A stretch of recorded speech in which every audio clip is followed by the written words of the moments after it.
My name is Coach Tony, and welcome to the Toben Series Podcast.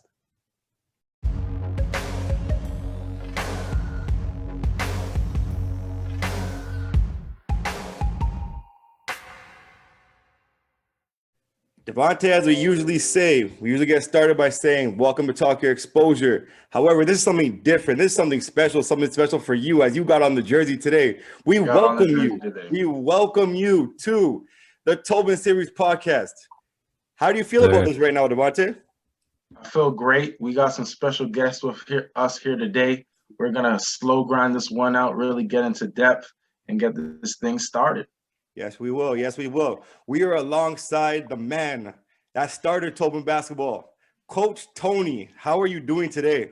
I'm good. Thanks for having me. Thanks for jumping on the show. And of course, I'm going to say, I don't know if it's for sure, but the very, very, very first original Tobin basketball player. That's not true. That's not true. Close to.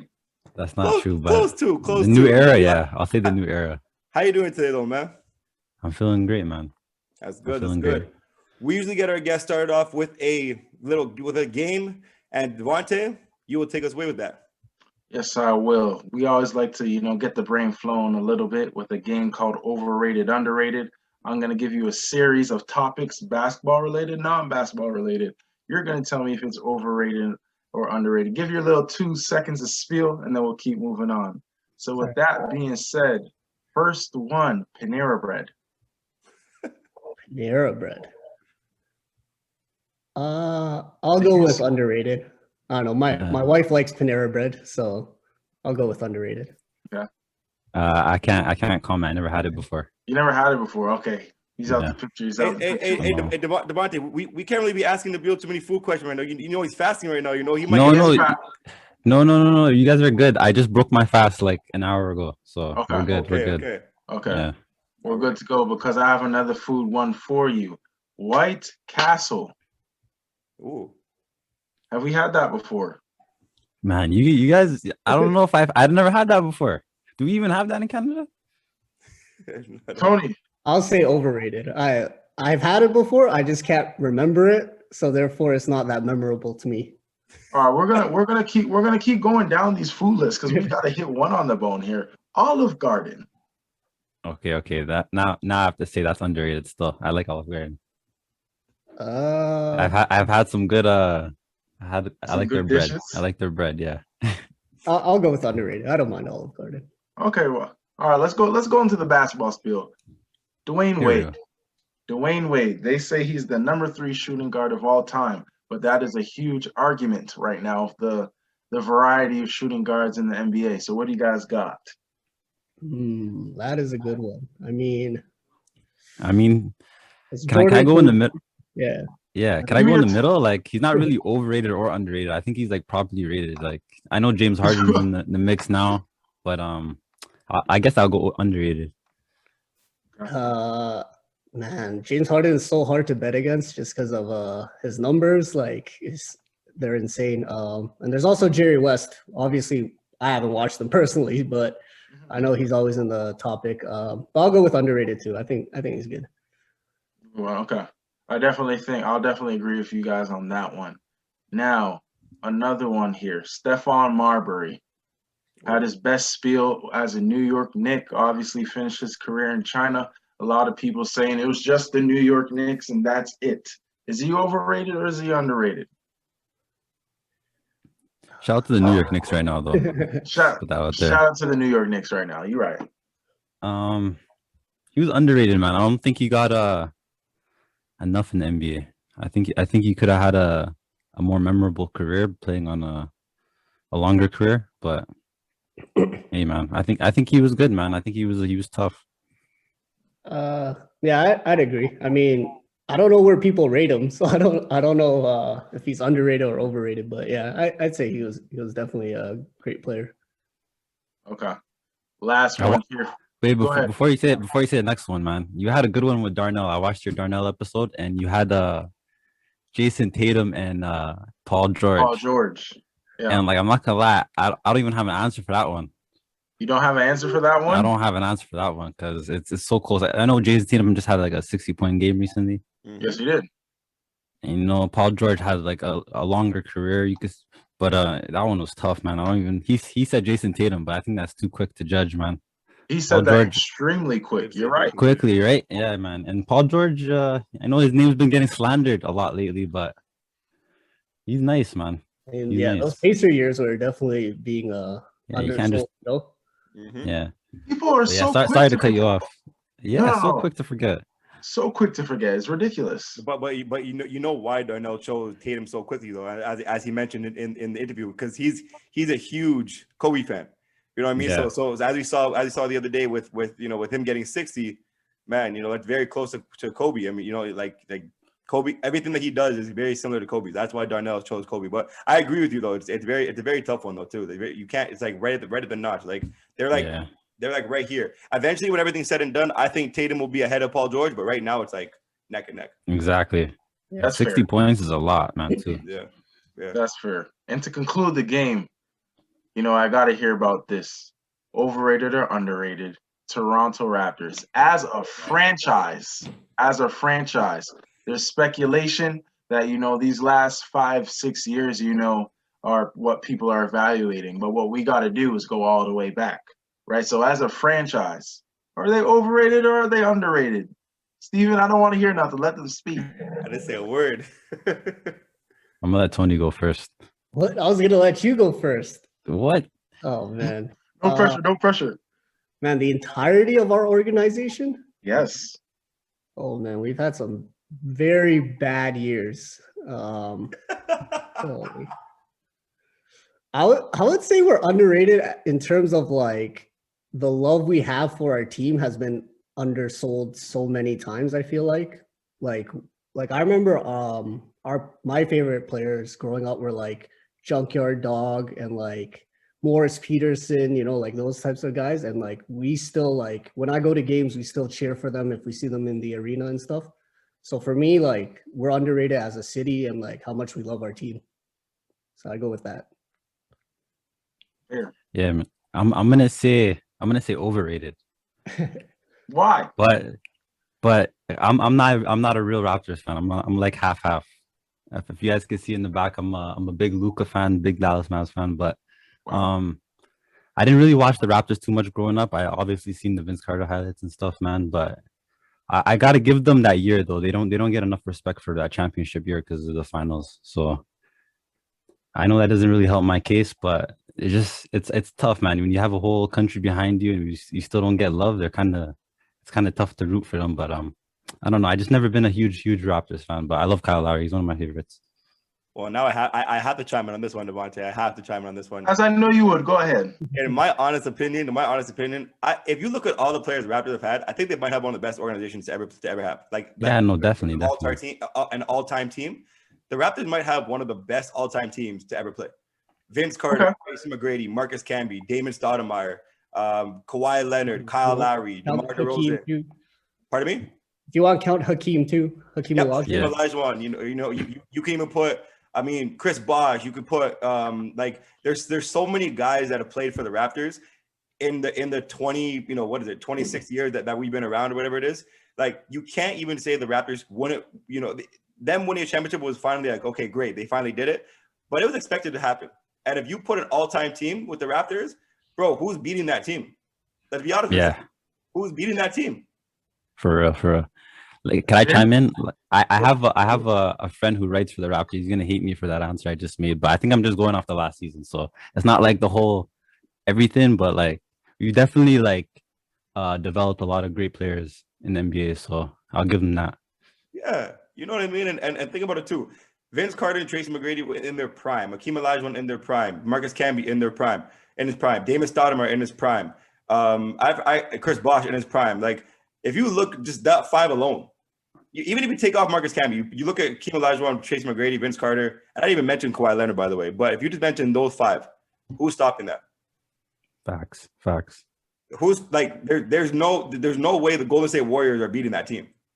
You need to stop, bro. You need to stop. They're You're not going too far. What do you mean? No way. It's gonna be a fight. Hold on. So you're telling me that Steph, Clay, Draymond, KD, and I don't know, Bogut or Maurice Spade, Chamberlain. Pardon? You're talking all-time teams now, or what? Oh yeah, you know what? Yeah, you're right. You can put Will Chamberlain there too. Fine. Yeah. It's beating Kawhi, Vince, T-Mac, Chris Bosh, and I don't know, go small ball, Hakeem. Guess what? That's a conversation for a different day. Let's move on with the show. Let's move on with the show. You're right. Hey Tony, I want to ask you though, and we'll get to Nabil right afterwards. You know, but Tony, I got to ask you, how has 2020/2021 been for you? I would just say boring, you know, like there's really not much going on, right? The NBA season's been really good though. A lot of great teams, unfortunate injuries. So at least we have a little bit of basketball, you know, the bubble was fun too. So in terms of that, it's been okay, but overall it's just boring, you know. Fair enough. Nabil? Yeah, same, man. I have to say, like, the only thing pretty much keeping me sane is the NBA. You know, we don't really usually our Toben seasons are filled from like January to December. So, you know, it gives you something to get out the house, you know, see like close friends, family. But it's been tough, man. I'm not gonna lie. I've had some dark days, you know, just bored at home, don't know what to do. I've had a lot of walks in my neighborhood. I've seen parts that I've never seen before. So yeah, man. I'm just waiting for this whole thing to be done. You and I both, man. You and I both. I'm with you on that one. I want to ask you guys though, starting with Nabil first, but I gotta ask, you know, what was your thoughts on life prior to the pandemic? You know, as you mentioned, you said Tobin has you guys stacked from January till December. You know, even with your just life in general, what was life like for you guys prior to the pandemic?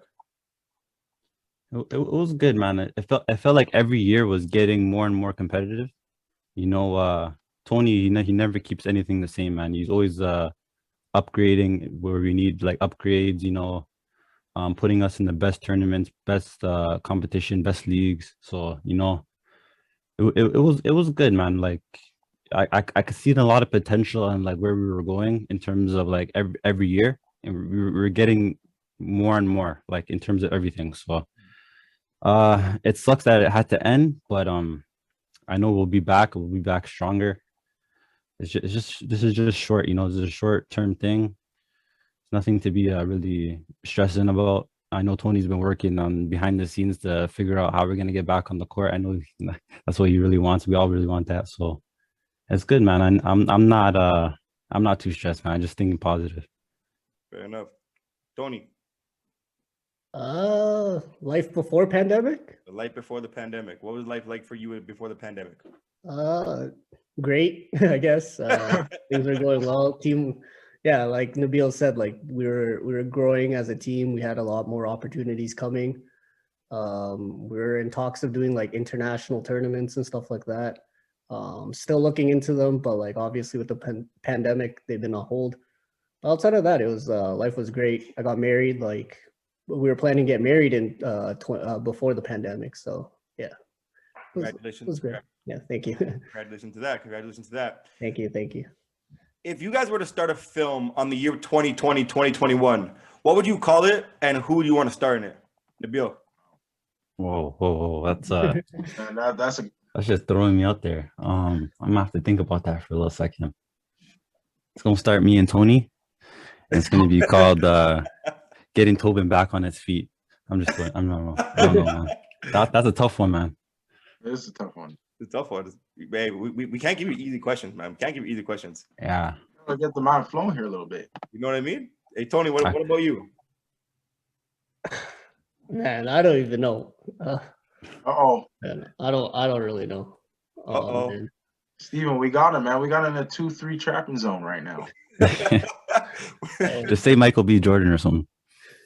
Anything you put that man in, it's an A+ on the board. It's apparently. Yep. Put Michael B. Jordan and Will Smith in one movie and call it 2022.0. Literally. Yeah. Or call it the world 2.0. You have a great year. For sure. Yeah, man. So I don't know. I have a different answer now. I've been thinking about it a little. I just need a little time. But it would be called Independence Day 2, and it'll be starring Doug Ford. And Will Smith. I can't forget about Will Smith. Yeah. You gotta have somebody coming back. Okay. Yeah.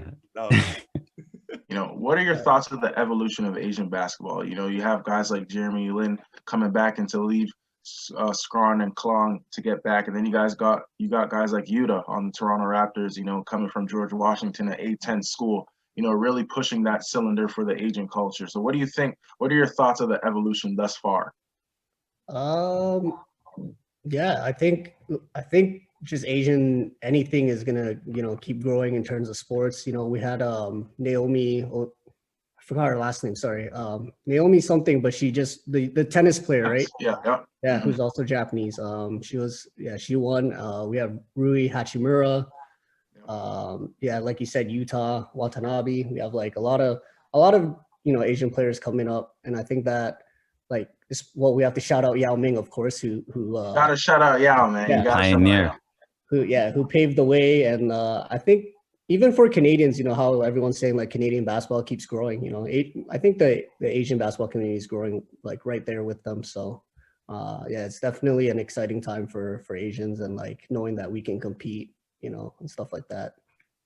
Yeah. Now, with that being said, with multiple NBA players becoming endorsers to companies in Japan, in China, do you think the market for basketball will get higher? For sure. Asians are incredibly loyal to Asians, China is still probably, even when I go back, China still has endorsements from Yao Ming and stuff like that. He's on like commercials all the time. So, we love anyone that embraces our culture, even if they're not Asian. As long as they embrace the culture, we're gonna love them for it. So it's just great to have so many people be open to Asian culture and stuff. Yeah, and some of the names that I named before, there's only been a handful of Asian basketball players to make the NBA, like Yao Ming, like you said, like Jeremy Lin. With all the Asian talent in Asia and Canada, the U.S., of course, would you like to see more Asians in the NBA? Is it fair to say? Of course. But the NBA is just such a high standard that they have to deserve to be there, right? Like you have to. There's no excuses. Like there's no just because he's Asian, he's in the NBA. There's none of that. Like if you're in the NBA, it's because you're good enough to be there. So for me, it's like, if they're in there, that's great, but they've got to earn it too, right? Okay. Let's flip the script a little bit here for both of you guys. Are you guys following any basketball teams in particular or players right now this year? Yeah. Not in general. This year. Yeah. So as you guys know, I already said I'm a Mavericks fan. They're kind of pushing the leaderboards a little bit tied with the Portland Trailblazers and the Lakers right now. Well, in close standing. So I'm excited to see where they finish. I'm a huge Mavericks fan. I like Mark Cuban. I like that whole organization. I think I became a fan of them in 2011 when Dirk had that amazing run by himself against the new big three. This guy said by himself. No, he had a deep squad, but what he was doing, man, that was insane, man. I go watch highlights of that all the time. But yeah, man, this is it's a very promising year for the Dallas Mavs, man. I think they could really go through the first round. Hopefully we get the Denver Nuggets, where they have no Jamal Murray due to injury, and it could be their chance to get into the second round, lose to the Lakers possibly, but who knows. I just want them to get out of the first round again and show what they got. I know Luka's MVP candidate at 21 years old, so ridiculous. Yeah, it's crazy, man. It's such a fun team to watch. And Tony, for you, anybody in particular that you're watching? Kind of funny that Nabil mentioned Denver, because I've been a huge Jokic fan for like 3 years now, 4 years. So so I was really happy to see him. He's probably going to win MVP in my opinion. I think that's no doubt. But yeah, because of Jamal Murray getting hurt, their chances might have slimmed down a little. So that kind of hurts. Outside of that, I really like the Nets just because I was a big Steve Nash fan while he was playing. So I wanted to see how he'd do as a coach. So I was watching the Nets, and I think he's doing a pretty good job. They don't have great center depth. So that's the only thing. So their defense might be a little shaky, but outside of those two teams I like though. Okay, and with this new era of basketball, is there anything that you love in today's game that you really enjoy watching? Or I'll rephrase that question. What do you enjoy the most about the game of basketball today in this era? Well, I'll tell you one thing I don't like. I don't like the softness of the NBA players now, man. I can go all day with that, man. You'll see Trae Young get lightly tapped on a layup and he won't come back on defense. Or, Luka. I know he's my favorite player and all, but he talks to the refs a lot, man. That's one thing I don't like about him. So he gets a lot of slack. He gets a lot of can I swear on this? Am I allowed to swear? Gets a lot of shit for that, but I know he has like 15 technicals this year, one more, and he gets suspended for a game. So that's not his best trait. But man, yeah, the one thing I do like about the league now is the shooting, man. It's such a fast pace.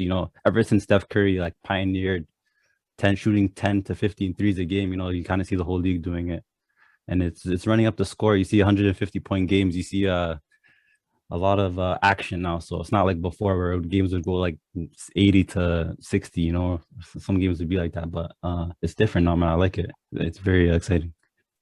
Before we get to Tony, I actually want to touch up on that real quick, because we all coach kids and stuff like that, and more so me in particular. But the one thing I personally hate about what Steph Curry is doing is the fact that these kids come in the gym, they don't work on form shooting, they don't do all the things that they're supposed to be doing. They're jacking from half court before they even get warmed or anything like that. They think that they're all Steph Curry coming to game. They're shooting 10 to 14 threes a game when they can't even. They've only hit one. They're like, oh my god, you guys remember that 1 3 I hit today, bro? You guys are not shooters. Like, what are you guys doing? But you guys don't want to work on the thing that Steph Curry worked on. Steph Curry didn't work on, and I'm not my passion right now is not towards what you said, or towards Nabil. It's towards these kids that they think that they're all Steph Currys.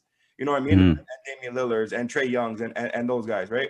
It's like, do you guys understand that those guys all started from form shooting? They all did form shooting when they were younger, and they built their way up to get to where they are right now. They didn't just wake up one morning and say, "Oh, I'm shooting from half court consistently." Like, you know what I mean? Like, they don't do that. So you're right. Steph Curry has changed the game in so many ways, but in my personal opinion, he's also ruined the game as well in certain things too. For the kids' mentality, stuff like that. Yeah, facts. And as much as I agree with that, Stephen, but it's also gave kids like Steph Curry a chance. Kids that aren't super athletic. Now they could emphasize or own on something else. If I could shoot the ball at an extremely high clip, I can make it to a league like this, especially in this era. Now they need to go put in the repetitions. But I also think, we're going to see more players like Damian Lillard. Is Steph Curry in your top 10 all time? He's top 3 for me, man. Oh! He's top 3, man. This guy changed basketball, bro. And I'm going just off. I'm just going off like what I've seen in the last couple months, man. Like what he's been doing. Like, he's not human. He's from a different planet. How could a guy from a different planet not be top 3? I'm gonna let Tony put his 2 cents, but he's definitely up there with me, man. It's MJ, him, and then whoever else. I don't even care. Like, he's not even my favorite player. I'm just saying this off what I'm seeing, bro. Like, offensively, like he's a different breed, man. You're putting him over Kobe? You're putting. Come on, man. Come on. Don't put me on the spot like that, man. I'm just saying he's a great player, man, and I just want to emphasize it. Okay. I would say I could see top 3 offensive player of all time. I would give you that. Top 10 overall, man. That's it. I think it's because his prime is kind of short still, right? Like he really only hit his prime about 3 years ago, and like even though he's killing it now, we don't know how long. 2015. So that's not 3 years ago. All right, fine. 2015. Yeah, sorry. Yeah. So I don't know. It's hard to see until his career is over, but I would never put him top 10 right now if he just retired today, is what I would say. My reasoning is too, like, he's 35, 36 right now, and he's doing this to the NBA. Like, if all he needs to do is shoot, he could play to like 40. Like, and if he's just doing the same thing he's doing right now, Curry's 35, 36. I think so. I think he's old. Because he came in the league in 2010. As a one, I think it was 2 years in university or something like that. So I don't know. Man, I gotta go look that up, because shoot, I thought he was like 31, 32. Yeah, he's old. No, he's older than that. He's older than that now. He was like 31, 32. But Tony, a question in particular to you. You've been big on your players' progression, by working with a guy like Vlad. Why is it important for you to see the development of your players? I would say even since like probably like 3 years ago, I've probably stopped caring about winning Mega City games, because like just league games in general, whether we win the season or not doesn't matter to me. What's important to me is just seeing the players grow. Because at the end of the day, winning Mega City doesn't help your career. Like, that's not going to be on your resume. Being a good basketball player is going to be on your resume. Like, being able to see you, you know, perform at high levels of basketball anywhere, you know, at all the tournaments we've been to. So that matters more to me. So to be able to see you guys grow and stuff like that is extremely important, you know. Sure. Shout out to Vlad. Shout out to Vlad. Shout out to Vlad. Shout out to Vlad, yeah. You know, Tony, I want to ask you as well. You know, you started Toben basketball. What was your deciding factor to get it going? I know you touched up on a second ago saying you wanted to watch your players develop and stuff like that. But what was your main deciding factor to start Toben basketball? Yeah. So originally it was just between our original team was just all of my high school friends. It was like our high school team basically that was on. That was the original Tobin team, and then we got a guy like Nabil. And then once I got a guy like Nabil, I was like, okay, like maybe we can compete against, you know, some top-notch teams. So I started thinking, you know, like, because usually when you're done university, if you're not going pro right away, you're kind of like left in this like gap, right? Mm-hmm. Where you're just kind of hoping for a contract and, you know, you're just playing here or there. So I was like, you know, maybe I can have like a space for these players to come onto our team, you know, have guys like Vlad train them, you know, keep them in shape, have them keep improving on their game. And then hopefully as Tobin grows, you know, they'll have more opportunities to get scouted and stuff like that. Mm-hmm. So originally it was just my high school team, just for friends. And then I got Nabil, and then I was like, okay, we're going to get some good players. So we had a pretty dramatic shift between who was originally on the team and then who was on the team the following season. So yeah. The one thing I like about your program is that you like you said, you're trying to get everybody to get scouted and you want your players to get scouted. And the one thing that you guys do a great job at is putting film online, you know, on your YouTube page and stuff like that. And a lot of people they type in Toben basketball, they see all the players that have played, you know, whether it's Nabil, whether it's Jamil, whether it's Sai, whether it's Devontae, whether it's even me, like whatever it was, right? It didn't even matter who it was, but there's so many ways that people that play for Tobin can get recruited. But I got to ask you, though, for both you guys, you know, Toben basketball has been dominating the men's division in Toronto and Canada, even the United States, for multiple years. What does the Tobin success mean to the both of you guys?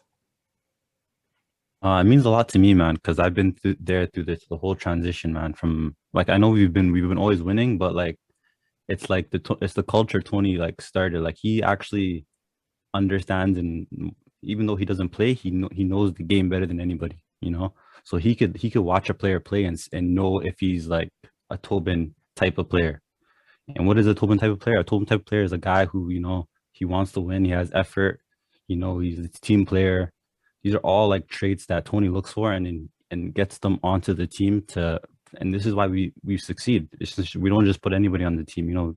We have top quality guys, and like, for example, Sai, Eman, I can go all day, Felix, Josh, Collins, like these are all like guys who like are great people before even being great basketball players. So like, you know, Tony really knows what he's doing. And the whole transition, I've been there from like where we were just playing like old men pretty much in like Dynasty Basketball League to like Lint and like top guys, pro guys in Buffalo or in like Halifax and stuff like that. So, you know, I've seen it all. I've seen the transition, and it's just every year Tony just wants to get better and better. He's not like stagnant at all. He's never at a place of contentment, you know. So he's always looking for the next best thing. He doesn't stay on the same things, you know. For sure. Yeah, for me, like I said, winning isn't as big as it was before. For me, it's just seeing guys get signed, guys get, you know, like I don't want Tobin to be a place where guys retire, you know, like guys, that's where your career ends. I want it to be like, you know, where guys can grow and guys still have a chance to play pro. So for me, hearing like someone like Devontae who played pro just last summer for the Edmonton Stingers, you know, that makes me more proud than if I had won whatever tournament, right? So those are the moments I live for now. So yeah, winning's not a big deal for me anymore. Fair. And honestly, that shows a lot about you and yourself as a character, because a lot of people, especially when they get older, you know, they see kids kind of, or people get to 20, 21, 22, and they're like, I'm done with that age group anyway, so I'm not really going to try to help anybody or whatever the case might be. So for you to be able to really put yourself out there, you know, you bring new talent in, you bring Nabil, you bring Devontae, you bring, you know, guys like Sai, Dinjil, Josh, who don't really play basketball as much anymore as they did when they were younger, to bring them in and still say, you know what, I'm going to make sure that these guys are still going to get any opportunity any way possible. Just by putting them in the league or getting them in front of somebody, it's important, man. And that shows true character about you. So shout out to you, Tony, for helping these people and making sure that they're able to, you know, get to the next level and do what they're supposed to do. But I do got to ask you guys, though, and I'm going to start with Tony. What is your fondest moment or funniest moment or whatever moment you want to talk about regarding Toben basketball? All right, so yeah, this is the Darnell story. I would just say it's a good life lesson, very coincidental. So when I was making the transition about 5 years ago from just my high school friends to a more serious team, I messaged Darnell on Facebook, and I was like, Darnell, you want to come play for us? Because I saw a couple clips from him in Dynasty Basketball, and I was like, oh, okay, he's got a nice jump shooting form, whatever. I thought he'd be a great addition. So then he messaged me back, and he was just like, oh, sorry, I'm going to go to school. So I love to play for you, but it's just not the right time. And I thought, great, you know, that's a respectful answer, you know. So for me, character always matters, right? So he could have ignored me. He could have just, you know, moved on and said nothing. But, you know, he gave me an answer. He said it respectfully. And I was like, okay, I like this guy. 5 years later, I see him at tournaments and I'm like, is this the same guy? Like, I don't know. But then I see that jumper and I'm like, okay, it's the same guy. This is Darnell. So when we were making the Halifax team, I messaged him and I was like, 5 years later, I was like, you want to come to Halifax? And he said, yeah. And we won Halifax. And I just think it's a great story just because it just shows that as long as you're respectful to anyone, you know, you never know who will give you an opportunity, right, in the future. So just be respectful to everyone around you and stuff like that. So I thought that was just cool. Full circle. Yeah, full circle. I love that, man. I love that. What about you, Nabil? And I have so many memories, but I'm just gonna talk about the early days in Tobin, man. When I think probably my best Tobin game ever. Tony doesn't know it, but what I think is my best game. It was I think it was the second round against the Wolves in Dynasty Basketball League. And, you know, I just put up a monster game with like 8 blocks. You know, I didn't have that many points. You know, for personally, like I think you mentioned it in like recently with that little highlight, contest you had, yeah. But it blew my mind knowing how much impact I had that one game and seeing the highlights from it and what I did in that team was a powerhouse. Like we were outmatched, man. We were supposed to lose that game, but we came out on top, man. You know, came out clutch. I ended up hitting a game winner in the finals that year. So it was just, yeah, man, it's probably my fondest season and moment in Tobin history. You know, I think that's where it like catapulted us from where we are now. You know, that's how I feel. But it was a great start to the whole Tobin dynasty, man. You started off on a good foot.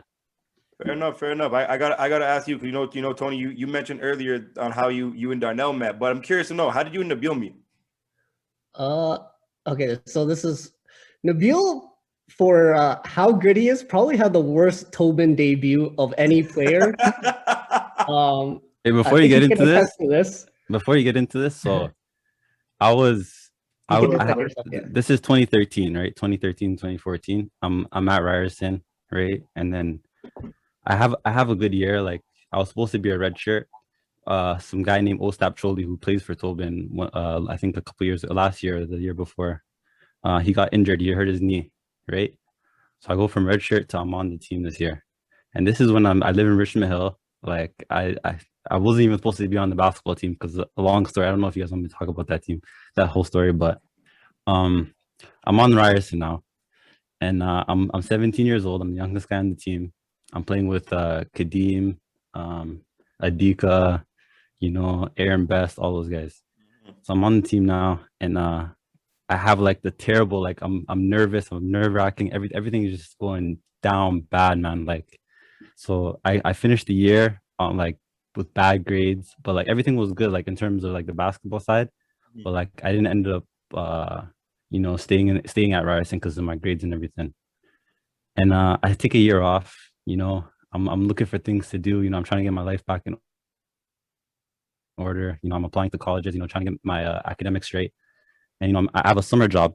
I think it was the summer of this after my year off at Turtle Jacks. I'm like a little chef and all. And my old friend from like elementary days, Tyler, is working there with me.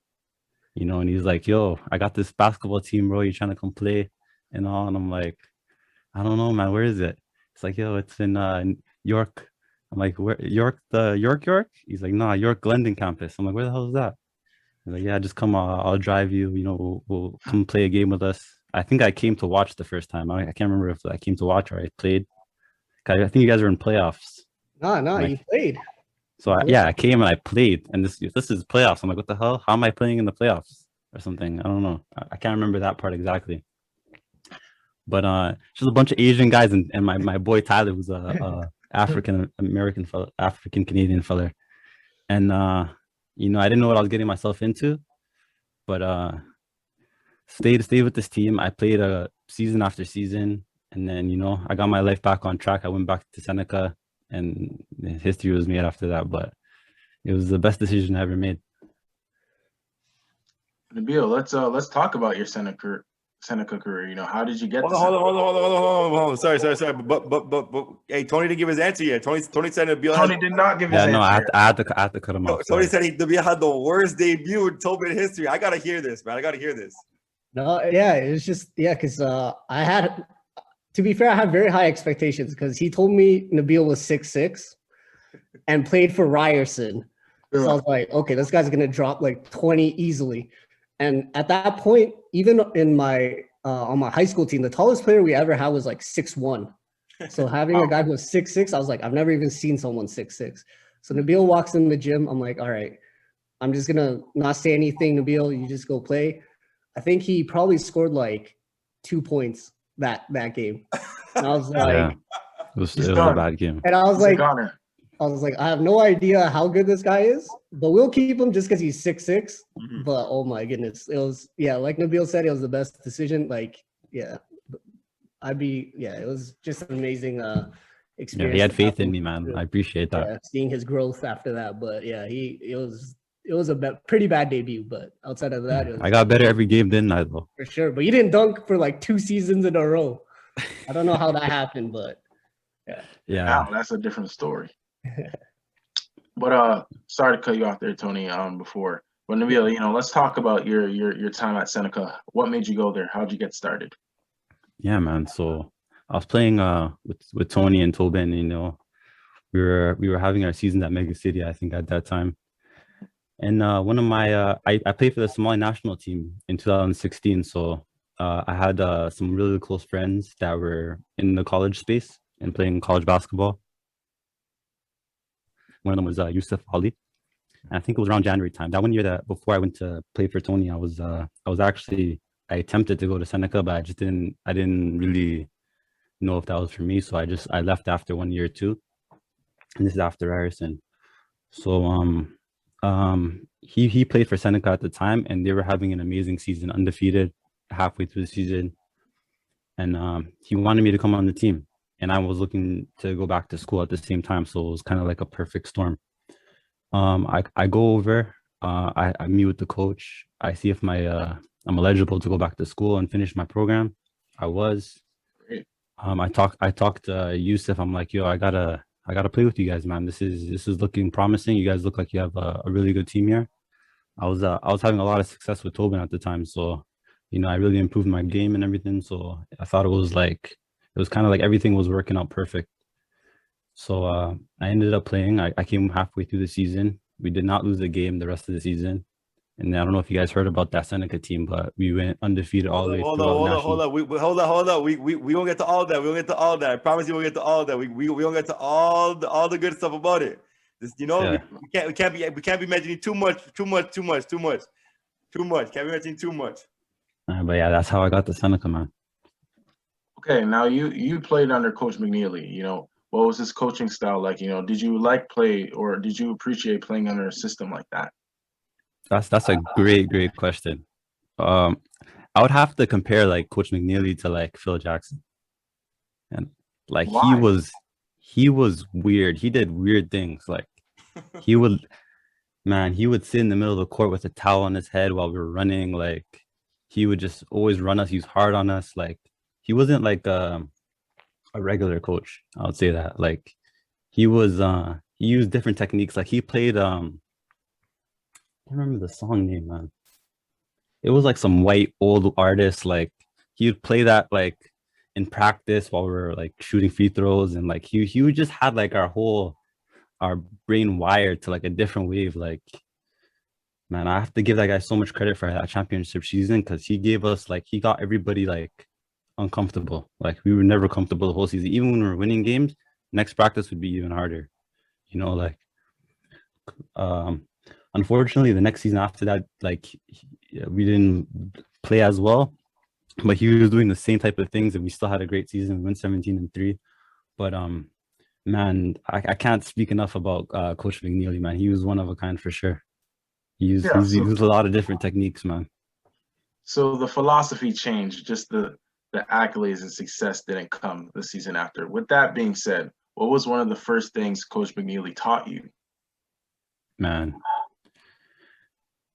I guess it was just like a internal calmness almost. Like he just kind of like, he got everybody's like, hey, he would make you really understand the moment, Like when we were in that Nationals game, there's one thing he said in the locker room was like, he took everybody aside and he's just like, yo, you may never be here again. Like this is like a moment like you're gonna remember your whole life.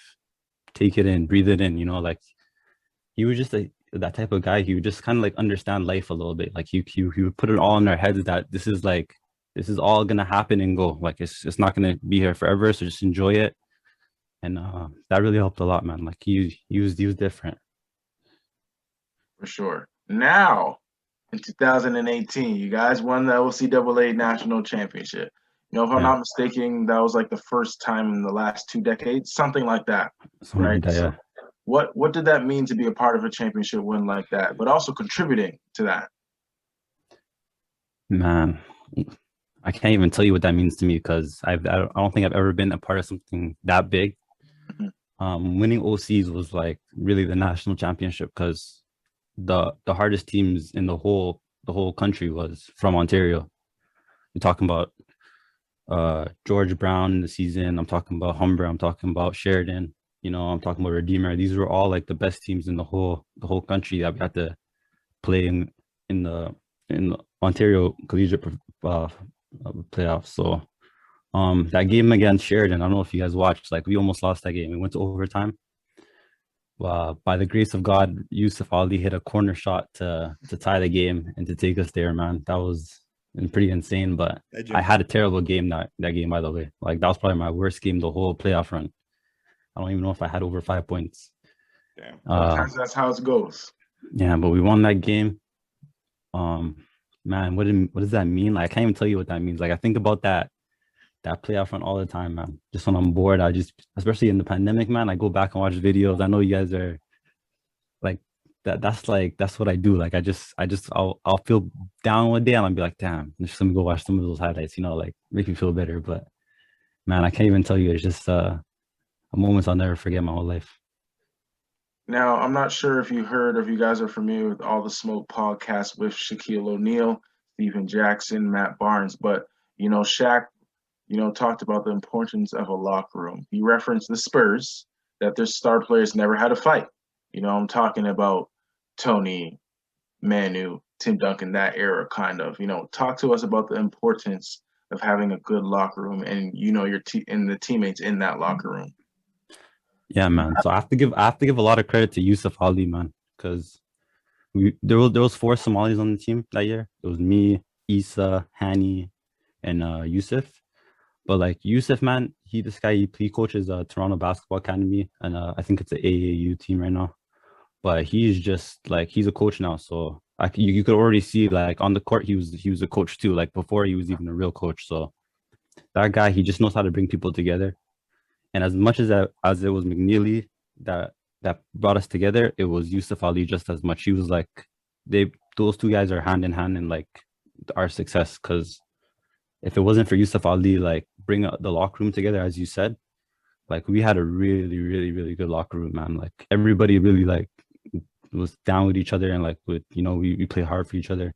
And that was because of Yusuf, man. Yusuf was always talking to everybody, making sure everybody was good. Yo, like what's up, man? You look down today, like like he was that guy in the locker room to just make sure, like, if something was wrong that day and somebody was off, he would call somebody out on it. Like it would never go like unspoken about. So I think those are the little things that that really make a team what they are, because if there's one thing off and nobody addresses it, and then it throws off the whole practice or it throws off the whole game, and then you let those things continue and build up, it's just you'll never succeed. So you always got to address things when they happen. So yeah, man, just the locker room was probably the best locker room I've ever been in. I'll say that for much. We were singing, dancing every game. Like it was lit. It was lit. Sorry, Debo. I want to chime in real quick on that, because like you said Yusuf was your player. Your player. Chris Paul. I'll call him Chris Paul. Like that's what he was. Chris Paul, your Kyle Lowry, your Rajon Rondo. You every team needs that. Every team needs somebody to be that glue guy to bring everybody together. Even on the Boston Celtics, when they won the championship, they had Kevin Garnett, who was that glue guy that was like, hey man, we ought to all do everything together as a team. He's talked about it all the time, even when he's on when he's on All the Smoke or different podcasts. He talks about it all the time, saying that he brought every single one of his teammates to dinner, and if you didn't have it, he paid for them. Even on the Trailblazers, or not Trailblazers, on Minnesota, like whenever he was on, wherever he was, he said every single person on the team needs to come to dinner. Not coaches, but just players. And we recently had Nick Wiggins on the podcast. Unfortunately, the episode didn't get aired for whatever reason, but he spoke about the importance of Kevin Garnett, for instance. So what Kevin Garnett did one time, the team was down, is similar to Yusuf as well. And he's saying that Kevin Garnett brought all the players inside. The coaches came in, they said, nope, get out. And he sat everybody down and said, yo, we got to get our ish together right now, because if you guys don't get your ish together, we're going to be an ishy team. And I have other words to say, but for lack of better words, that's what he was saying, an ishy team, stuff like that. And to be honest with you, like I know Yusuf personally from playing against him, from watching him play with Seneca, from coaching against him, stuff like that. Man, you're 100% right, bro. Like he is a very calm, collected guy. He's someone that will hold you down to the point where he cares about you so much. If you care about him, kind of thing, he's never fake towards anybody. He's not, nothing like that. So it kind of showed, and I don't mean to, jump a little bit, but the following year when you guys lost him, yeah, you guys still went 17. It showed, yeah. Then you guys went 17-3, but when you lose that leader, that hurts the whole team dynamic in itself. So to talk a little bit more about Yusuf too, man. You gave a good point, man. Like he was, like, not only did he show by actions, I mean, like showing by talking to us and everything, but he's like after practice, he would be the only one like in the gym, like after staying. Like we would see that, and then like next practice, there's one guy staying with him. The next practice after that, there's like 3 guys staying with him. 2 weeks after that, the whole team is like staying extra 30 minutes to shoot free throws and stuff, So it's just everything that he was doing. And another point too, like he would take guys out to dinner. We would always go out after games. We would make sure of it to go eat. Like he keeps everybody together. Like we don't want to just have the game and go home. And then people are in their own worlds. They have their own problems and stuff. Like he would make sure, like, okay, we won the game. That's not it. Like we're still a team. Let's go eat. So it was a lot going into his leadership, man. For sure. For real. Now, Nabil, knowing what you know now about the way basketball is, and knowing the progression you've made, would you still have went to Seneca, or would you try to travel to the States and pursue that NCAA or JUCO career? Had I known what I known, no, I think my journey was good, man. Like I'm very happy with it. I think it made me the player who I am now, and like I do a lot of community work for my nonprofit. So just having all that, my whole experience in basketball in the journey, and like playing with you guys, man, especially like all the top talent that I get to see with the Tobin during the summers and stuff, like, man, I wouldn't trade that for anything, man. I love it. Fair enough. Hey, Nabil, wow. Nabil, before we get to well, Nabil, I told me before we get to some quick hitters, I got a question for you in particular, Nabil. You know, we spoke on Saturday when I saw you. We were talking a little bit about some type of stocks related to NBA players and stuff like that. I'm not exactly sure about it. You know about it more than I do. Give us a rundown about that. Yeah. So it's NBA Top Shot. It's like what I do. That's basically in the pandemic. It's a NFT. It's a non-fungible token. I've been a little bit invested into it. It's pretty cool, man. It keeps you like, I don't do fantasy basketball or anything like that, so it's pretty much like a digital collectible of like NBA moments, NBA clips. And I know you guys are thinking like, it's yo, why can't I can just go on YouTube and search these clips up? Like, why am I gonna pay for them, right? But it's basically on the Ethereum blockchain where you can own these moments, and there's proof of that. There's a certificate almost online, and they have serial numbers and they have rarities, and there's some are worth more than others due to like the serial number. Like the number one serial number of a moment is worth more than the 15,000, and sometimes moments are only go by 500 limited amount, or like some of them will go 35k. So they all range in different moments. So I've never collected cards when I was younger because I just never I never had the money because I was lived in subsidy housing, all that type of stuff. So my mom never could afford it, but now I do, and it's just like it's kind of like reliving my childhood because I get to collect again, and it's stuff that I like. I love the NBA, right? So it's pretty cool, man. I think you guys should do a little bit of research on it. I think it's a growing space. It's exploded over the month of February. Went from like 20,000 users to like 500k within like a whole month, which is insane. I think it's the biggest growth in a digital space ever. But yeah, man, the reason why I joined it was back behind the NBA, which was like, okay, that immediately turned some switches. So I'm like, let me go check this out. And I actually looked at the product and the website and seen what it was all about. And man, it's really, really done nice. So yeah, man, that's what I've been doing in my pandemic to waste my money and my a little bit of my time. But yeah. I'm telling you right now, NFTs is the new. I know about it. I didn't know that's what you're doing. It's going to be the new wave in terms of investing money, especially if you're an athlete. You don't need to be a basketball player to have knowledge about these things. Darnell actually put me onto it. I actually have a friend which I'll probably talk to you after. She's really into the NFTs and behind the scene works. But Darnell purchased a pack and he drew LaMelo Ball.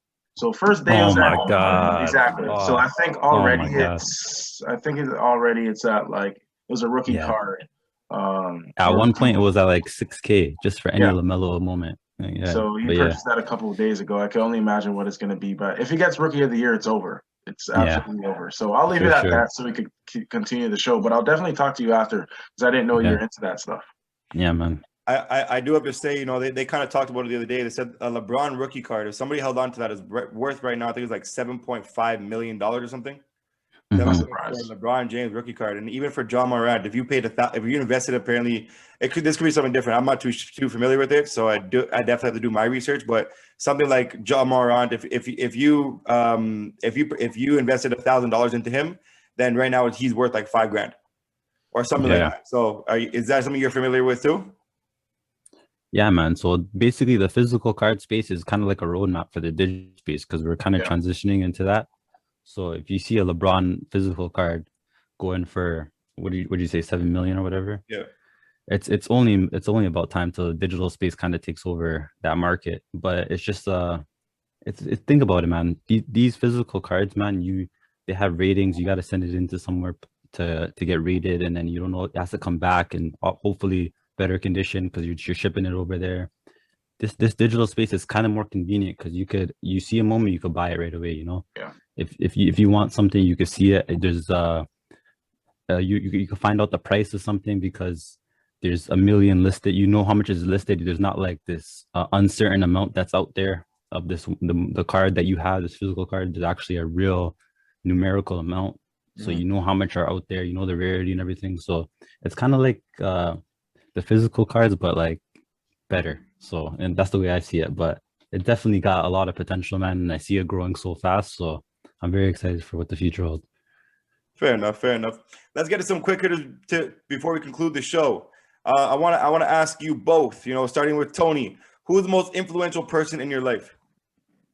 My dad, my father, of course. What's up? Like Tobin wouldn't be anything without my father too, right? So yeah, just him as a person, him as a businessman, just everything, him as a father, yeah, very has had a profound effect on me. Yeah. Nabil. Probably my mom. She's a single mother. That's all I have to say. There's not much to say after that. Mm-hmm. Fair enough.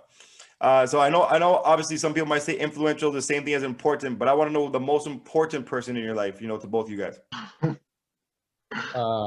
Well, my wife's right beside me, so I'll have to say her. Good answer. Hey, Devontae, for that one, if I can figure out how to edit it, I'm gonna put some Steve Harvey next to it. Good answer. Nabil. Yeah, I'm just gonna say my girlfriend. Yeah. Fair enough. What would both you guys change about the NBA if you guys could? Whether it's in marketing, whether it's in the rules, whatever it might be, it could be anything. Money wise, it could be just regular, fashion wise, rules wise, anything. For me, I feel like there has to be some accountability with the reffing. Just star players getting thrown out for the littlest thing is just bad for the brand, bad for the viewers. So if there's any type of accountability for them, I'd obviously endorse that. But at the same time, I understand it's an incredibly hard job. Mm-hmm. So, they get more criticism than they deserve, but I think anything in life deserves accountability. Good. Yeah, no, I agree. I'm going to say refs too, but the one thing I hate about the refs is at the end of the games, fourth quarter, I got to watch these guys watch a monitor for like 5 to 10 minutes, and it's for like these replays. I'm like, I miss the fluidity of the game. Like, back in the day, they would just call something play. Now everybody in the whole floor is complaining. They do one of these, and then they got to watch the screen for like 5 to 10 minutes. So it's a different game for sure, man. I wish they could fix that a little bit. Mm-hmm. Hey, for Tony, this is for you in particular. If you could put together a starting 5 with anyone in the world and go to the Rucker Park tournament, who would you put as your 5? Anybody in the world? Anybody in the world. We're talking Rucker though. Rucker. I'm talking Rucker. Yes, I'm talking Rucker. But who would your 5? Hey, if you have the best 5, you can beat anybody at Rucker. Anybody in the world, right? Anybody in the world. Okay. That's a good question. You should have said any Tobin player. I have to bring Josh Collins. Everyone knows this, that Josh Collins is just a winner. And I need one Tobin player anyway, so Josh Collins. Josh Collins, I like that. Yeah, shout out to Josh. Josh Collins, number 1 point guard. The Tobin goal. Guard, James Harden, small forward. Small forward is kind of tough. I'll still go with KD. I know. Yeah, you have to go. You have to go KD. People will pick LeBron. Some people are gonna pick LeBron. Yeah. Do you see what KD did at the Rucker? He has history there, man. Crazy. KD. Power forward. You know what? I'll go with Draymond just because I like defense and I would, having the opportunity just to talk with him, pick his brain would be fun too. So I'll go with Draymond. Center, I have to go with Jokic. He's probably one of my favorite players right now. So I'll go with him. Yeah. Wow. So no Kobe, no Michael, no LeBron. Okay. I like that mix though. I like that mix a lot. Hey, to be honest, with Josh running the point, finding those guys, I don't know if Josh and James Harden would mix, because James Harden like to have the ball in his hands a lot, but it'd definitely be interesting to watch. No, that would be a fun team to watch. I would love to see if you can get that going, Tony. Let me know, man. I'll watch that. Hey, Nabil, similar question for you though. But obviously you're playing. You got 4 other guys to play with. Who are you rocking with? Oh man, so I'm the Tobin player. Yeah, I gotta put KD in there. This is your team, Tobin player, not Tobin player, whatever it might be. You plus 4 other guys. So yeah, me at point guard, obviously. I get KD. That's like unspoken, man. Like, this guy is a bucket. Okay. I get Shaq in his prime. Can I do primes or is right now? What your Whatever world, man. I want, Your right? world. I'll get VC. You know, Jeez. you always need that guy you can throw a lob to. What's that? That's 3, right? Yep. I don't really care about position. This is the rucker. Let me get Ben Simmons, man. You know, we gotta push that ball. I know you can't shoot. You don't really need to shoot out of the street ball, man. This is straight to the rim. We get Ben Simmons. Need another passer, and then I'll get Luka, man. I'll get Luka Magic. Wow. He's gonna be complaining to nobody. He's gonna be complaining to the crowd. Hey, I'm not gonna lie to you guys. If you guys can figure this, you figure that out, man. Most definitely, like 100%. Before we get to our final game, though, I have a question for both you guys. Yeah. Nabil, I'm gonna ask you this first because start up the tension a little bit. Give Tony a minute to think about it. Best Toben basketball player of all time. Oh God. Can I give you a top 3? You can give me a top 1. No, go ahead. Top 3. That's fine. Okay, I have to think about this. Tony, I hope you're thinking because when it comes to you, I need to hear it. I feel like I'll get in trouble. I'm not supposed to have favorites or So, okay, I guess I could just go with the elephant in the room, Josh Collins. Okay.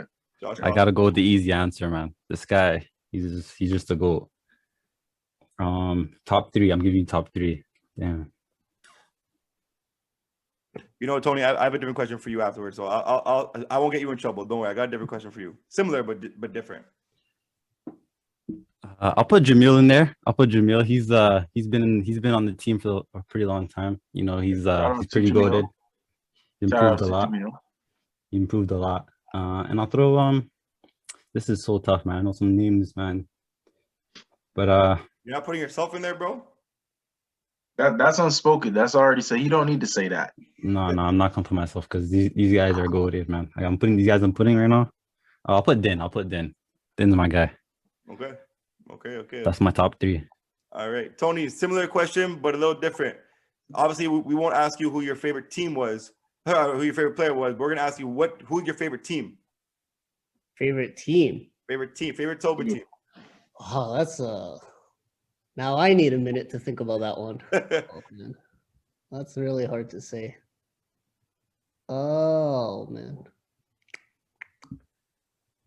You can't. What are you gonna say, Tobin? Like, you gotta say the jerseys. I think is the best way you can describe it. Like he could you name it off. The Mega City team that won the championship with like Prince and you and Devontae and Cy and not Devontae Campbell but Devontae Williams and whoever, stuff like that. They talk about the players that were on the team and your favorite team. I think I would go with the first Halifax championship team because I think Halifax was sort of a big milestone for us in terms of like I was on that team. We won prize money, like we actually got paid to play basketball. So it kind of like elevates you from like an amateur team to like a, maybe semi-pro team, if you want to call it that. And especially because we got to win with like a lot of the day ones, I would say, like a Nabil, Jamil, Josh, Felix. We won with a lot of guys that's been on the team for a lot of years. So that was probably the biggest. Even a first timer. Remember that 7-footer I brought? Muhammad Rage. Yeah. I brought a 7-footer Somali in that time too. So wow. Shout out to him. So yeah, just being able to win with guys who've been loyal and with the program for a long time is always a big honor. Most definitely. I like that. I like that answer. I like that answer too. Actually, loyalty is royalty, man. Loyalty is royalty. But we're gonna get to our perfect world, our final game. This is partnered by Boston Pizza Rutherford. Make sure you guys check out Boston Pizza at Rutherford, Jane and Rutherford. If you guys are hungry, you guys looking for some type of pizza, pasta, any type of Italian food, man, make sure you guys go check out Boston Pizza at Rutherford and Jane. Devontae, on you. All right, guys, we'd like to conclude this show. I'm looking really forward to this because I feel like we've already had some different answers here today. Stephen, yet again, we did not write it down prior to time. Do you have your notepad? No, it's too late. But what we like to do is conclude the show with a game called In the Perfect World. I'm going to draw a scenario. Both of you, again, are going to give you a 2-second spiel, not too much, just for the sake of the show, and then we're going to go on. So you guys are both at the end of your high school careers. In a perfect world, right? and you've done everything you can do to become a 5-star recruit. You got every school in the country, right? In America, we're putting this in America, right? NCAA. Which school you're going to and why? Wow.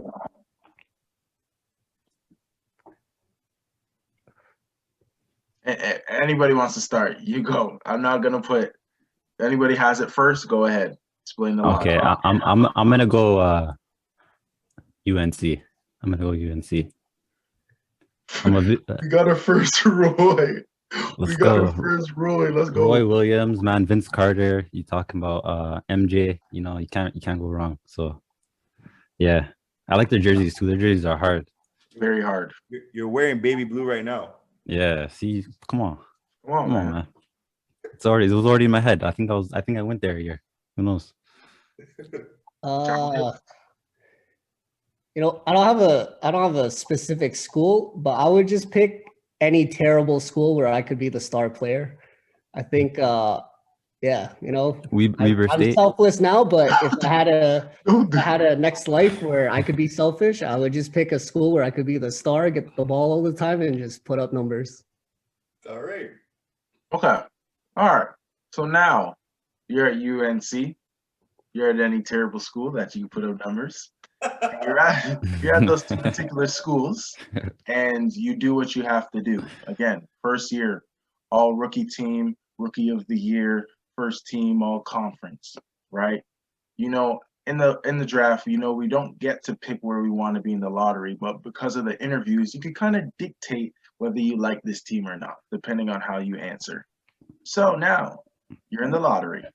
Which team are you going into the NBA and why? You guys know my answer. Oh God. I know what you're gonna say. You want me to say I it? want to know why. Yes, I want to know why. Man, Mark Cuban's the best general manager / team owner. No, he's not general manager. He's the team owner. And like, Even what did you expect? You don't see the wall?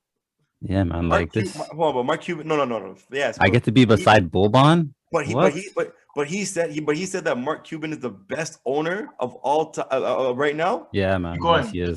Keep going. He cares about his players. He's at every game. You know, he's celebrating. He's in the locker room in losses, wins. You know, I get to play alongside Luka. You know, obviously playing in Toronto would be nice, man. I'm not gonna lie. That's probably my second choice. But if I could be out there in Dallas where there's no tax, I can get a big house for $500K. What? Stop, man. Stop. You think it's easy. You thinking today? He's thinking. Come on, man. You're thinking. Go ahead. Yeah, for me, if it's not Toronto, it would be probably New York, I would say. You know, I just feel bad for the franchise. You know, the fans have suffered for quite a long time now. So if I could bring them a championship, you know, Jeremy Lin 2.0. I would have said Toronto if we didn't win like 2 years ago. So yeah, but I'll go with New York. Okay. Now the most interesting part. One, we're in Texas. One, we're in the state of New York, right? You now are done your rookie contract. Your 4 years, I'm pretty sure, right? You are the star player on the team. You've hit every accolade possible, rookie of the year, all first team NBA, et cetera, et cetera. Haven't won a championship yet, though, right? You lure in players into you because of your significance in the NBA. Now, it's probably going to be a little bit easier in Dallas than in New York, but guess what? We're in a perfect world. So now you get the access to bring in 2 players or persuade 2 players to your team in the NBA today. One has to be, he's done his 4 years, so we're going to consider him a vet. The other one has to be either a rookie or a sophomore. Which 2 players are you picking? Mm-hmm. Rookie. Whoever wants to start. Okay, no, I'm gonna start just for the sake of you know, because I already have my answer. I'm gonna get LaMelo, come over to Dallas, you know, him, Luka, me, and then for like a vet, let me get Kawhi, man, old Kawhi, big. Let me get Kawhi over here, man. We're winning a championship. I can see that though. I could see that. It's a good combination. That would actually be a great team. I would Yeah. love to see Luka and Kawhi together. Yeah, man. I used to be a big Kawhi fan, by the way, until he left Toronto, but it is what it is, man. Man, are we talking about 4 years later? Like, am I getting KD 4 years later? Or am I getting like You're getting KD right now? Oh, You're getting the KD right now. Oh, man. I'll go with Jokic since I've been talking about him all day. I don't know how I can't go with him. Rookie or a sophomore, I'll go with Zion. I don't know. He's that's That would be answer. amazing. second year player, 27 points per game is probably crazy on his efficiency too. So I'll go with Zion.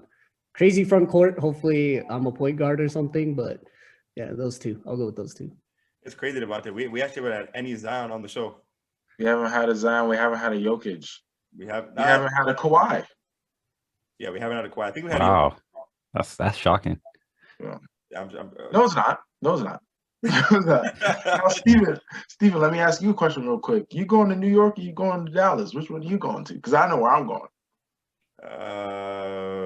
Where am I going? I'll go to Texas. You know what I'm saying? I go to Texas for Yes, sir. for the warm weather. You know what I mean? Low to no taxes. And There's no pressure, man. On top of that, that's not what I'm talking about. I'm talking about out of the teams they picked. Yeah, I'm going to Texas. That's okay. If both teams are coming to me with an offer, the Knicks or Dallas. Think about it. All three teams in Texas have been successful. The Knicks are just being successful right now and haven't been successful in like 8 years. Right now, Houston sucks. Okay, fine, fair enough. But other than Houston, San Antonio is still pretty good, and Dallas is pretty good right now too. I don't got to pay high taxes. You know, the weather is warm every year, except this year. I don't know what happened this year. Right now, they were going through their own pandemic. Then on top of that, you know, it's just live over there. It's fun over there. You know what I mean? Yeah. And you can't really go wrong with that. The only reason I asked to clarify, because even now you still didn't mention anything about Kawhi and Luka. So I'm just asking, are you going for the luxury tax or are you going for the weather? Or are you going for Nabil's answers? Because I'm going to New York. You put Jokic in You're talking based on the players that were there. Yes, the players that they picked.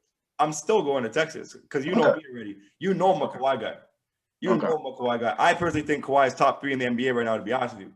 I personally think that.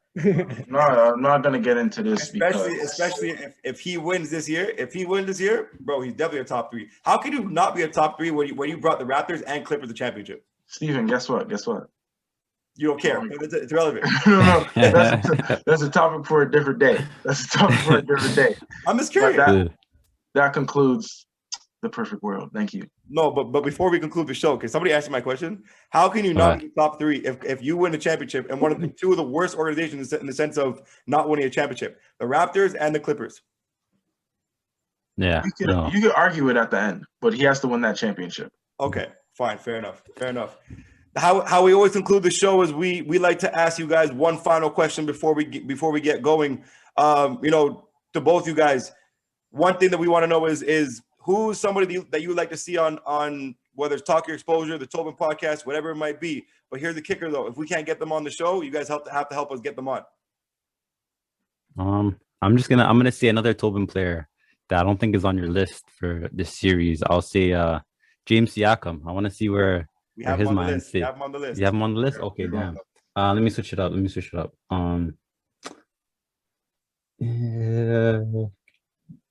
Get Nolan Gooding. I want to get the old man on.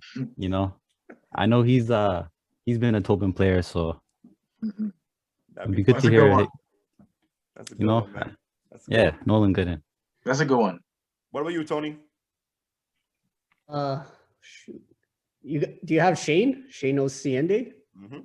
We have Shane. Okay. Shane. I'll go with Alex DeRoches. Or DeRoche. Yeah. I've talked to him a little bit about his career, and he had some pretty interesting stories. And especially because he's not like a super standout athlete type of player. He's more fundamental, very smart. So I think he'd be a great person. You know, a lot of players could probably relate to him more than like, you know, super athletic players or stuff like that. So I think he's a great player. That'd be awesome. Hopefully we'll be able to get them on the show and be able to introduce their story to everybody. Hey, I want to ask you guys, where can we find you guys on social media? Whether, it's on Twitter, Instagram, no Snapchats. We don't need all that, but Twitter and Instagram. Yeah, man. My Instagram is at Nabil Jama 1. But most importantly, I have a podcast kind of similar to yours where we talk about basketball, not about individual players. It's called The Basketball Bullies. And you can follow us on Twitter at Top Shot Bullies or on Instagram at The Basketball Bullies. So follow us on there. Make sure y'all follow that and tune in. Where can we find you? On Spotify and Apple Podcasts and all that? Everywhere except YouTube. That's what's up. Yeah. Tony? Yeah, just at Toben _basketball. Simple. Yeah. Make sure y'all go follow both of them. It's Toben _basketball or the Basketball Bullies. And also Nabil _Jama. One? No, at Nabil Jama 1. At Nabil. But let me get before we leave, let me get the right Instagram because I know I'm forgetting it, man. You guys are gonna kill me. I know my boys watching. But the Instagram is The Basketball Bullies. Okay, so make sure y'all go check out. Oh, sorry. Basketball Bullies Pod at Basketball Bullies Pod. All one word, no spaces, no dots. Sorry about that. There we go. There we go.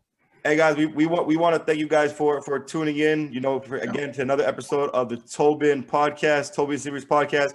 Like I said again, man, we're excited to do this. Tony, shout out to you for allowing us to do this and for partnering with us for it. Man, we hope that we're able to keep you proud and do you proud and to be able to show all this incredible talent that you've had and been able to showcase yourself. So we're just hoping that we can continue that for you. And we wish both you guys, nothing but success, nothing but safety, and make sure we're able to see you guys soon on the court, man. Man, yeah, we appreciate it, man. I'm gonna speak for Tony. I see what you guys are doing. You guys, I was talking to Steven, and I was like, you guys are pretty much the Steven Jackson and the Matt Barnes of Toronto, man. You guys are doing a great job, man. You have some high quality guests. You guys deserve a lot more exposure. I know your name is Talk Your Exposure, but man, you guys are doing a really good job, man. You guys should keep it up. This is an amazing podcast. And yeah, man. Thank you. We love it, man. Appreciate you.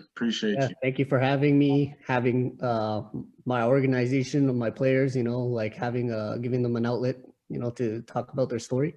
So even for me, I'm excited to hear what they have to say because I don't know everything about them too, right? So for me, I'm excited too. For sure. Hey, one more time, we want to give you guys nothing. And one more time, nothing but peace and love to you guys and stay safe during this time, man. Yes, sir.